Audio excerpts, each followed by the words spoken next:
It'll be 1 to go this time by. Coming to the green, buddy, coming to the green. Let's go get him. Go, go, go, go, go, go, go. Get your motor running. Head out on the highway. If I can have your attention, please, we'll roll into our driver press conference schedule for this weekend here at Bristol Motor Speedway. And we appreciate David Ragan coming in. David, coming off, I believe, your career best showing last week at Michigan, third place finish. Yep.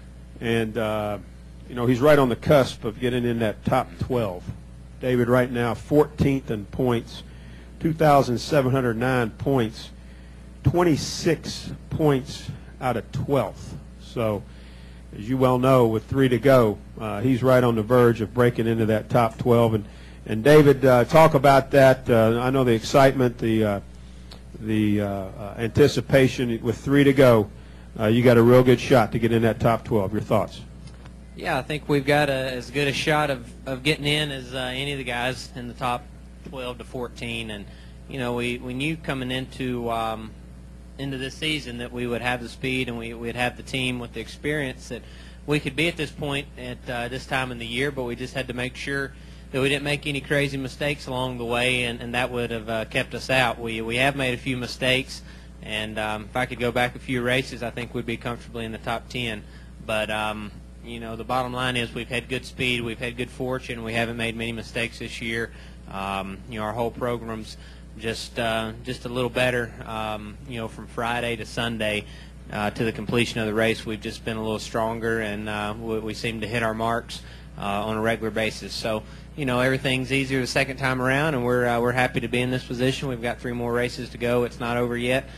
Still a lot of excitement to go, and hopefully we can outlast everybody else and get in the chase. Thank you, David. If you got a question for David, raise your hand. We'll bring you a wireless mic. Anybody in this audience have a question right there? We've got a couple. Go ahead. David Ragan, USA Today. David, can you talk? Last year in this race, I think you spun 3 or 4 times and you know, finished pretty low.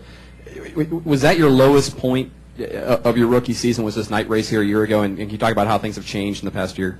Yeah, it was pretty low because we qualified 4th and we ran in the top 5 the first 110 laps until we had a caution. Then we had a drop from there. We had a right front tire come loose, had to pit under green, lost all our track position, seemed to lose focus, and we were having, I think the transmission was popping out of gear, and just one of those long nights that we were great to start with, and a good qualifying effort, and then went down the drain pretty quick. So, yeah, I mean, it was certainly disappointing. This is one of my favorite racetracks, a lot of great race fans and good racing here, and it's a place that you always dream about running well at, and we had a car that was capable of running in the top 5, if not winning. So, yeah, that was disappointing, and you know, then we backed it up with a few strong runs after this race. So I think this is a race where anything can happen. We just have to be aggressive, and I think we'll have good speed, but just have to drive a smart race. We'll go here, then to Mike, and then to Monty. Go ahead. Jared Turner, NASCAR scene. David, are you doing anything in particular to sort of cope with the stress of trying to make the chase? No, not really. I've had a lot of people ask me, you know, what am I going to do? Am I going to take it easy or do things different in the next few weeks? And I think we just need to keep doing what we've been doing. I was in Milwaukee Tuesday and Wednesday racing, flew back home late Wednesday night and drove up here for 2 appearances yesterday, and go to Martinsville next week to test the nationwide car and go back to Milwaukee on Tuesday. So I think we're just going to keep doing what we've been doing and staying busy, staying in the seat, and you can't.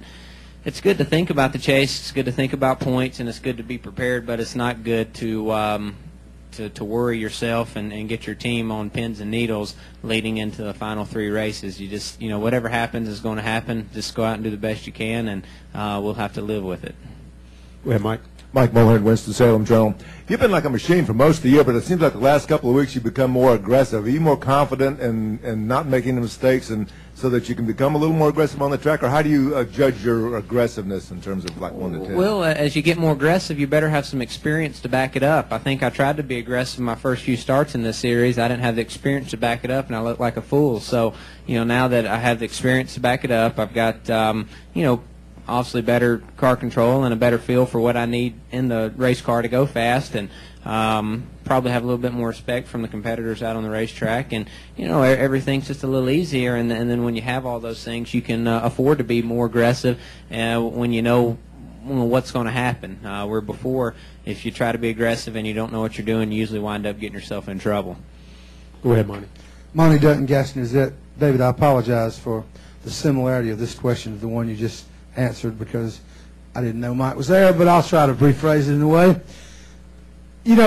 Every young driver has quite a learning curve, and yours progress has really been quite astonishing for a lot of people.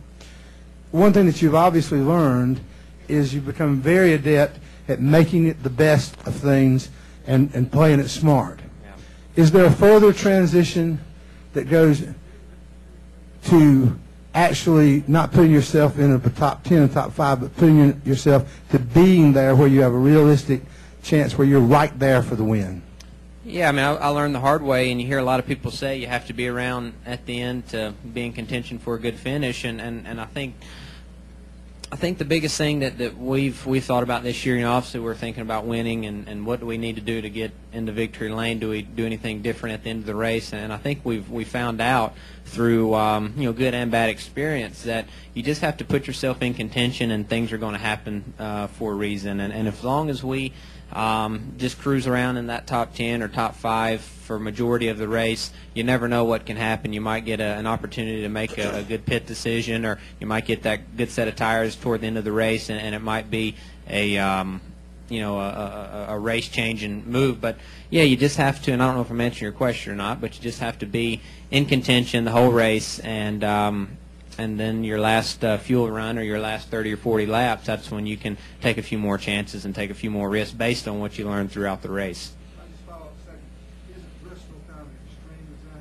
Oh, 100%. I mean, track positions, everything. You got to have a car that's capable of running fast at the end of the race. You can't have a car that's beaten, banged up, and even if you were a top 5 car, you qualified on the pole, that doesn't mean anything 300 laps into this thing. So again, that was a prime example of us last year. We had a great car, and we didn't have a good finish. We didn't have a car to run at the end of the race. So yeah, before I'd probably get upset and get nervous and start driving over my head if we qualified good and we fell back to 10th.